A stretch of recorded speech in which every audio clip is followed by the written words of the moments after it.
औँसी आज कता लाछ हो पुरा कपडा खुल्ला छ त दादा आज यो नदी नदी आया हो या हड्दु आज औँसी हो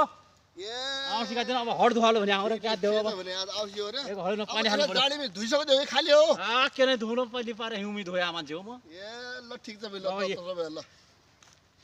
ए हेर धुने त अरे तँ हेरेर खा भन हिउमी हड धोया मान्छे हो म अब पख पनि नदी तर हात ल्याएर पनि बिचरेर आयो है भाइ कपडा लाउन लागि आज बनाउने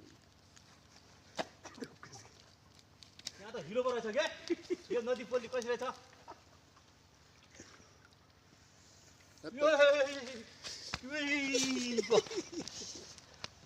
म त सक्दैन हजुर नसक्दो हिउमी धुया हो धुन्यो भने त क्या ठिक्क भयो देखि अब कति जाडो हुन्छ भन्ने कुरा औँसी हुन्छ पुरी हुन्छ म त सक्दैन मधु थोड़ी छ ये 36 ये 33 कोटी देवता ये नै छैन ये चिसो गरेर त यो धर्म कमाउन चाहदैन म त भइगयो अब अब बैशाखमा भने धुन्यो म त घाम लागेछ हड भइगयो अब कमाए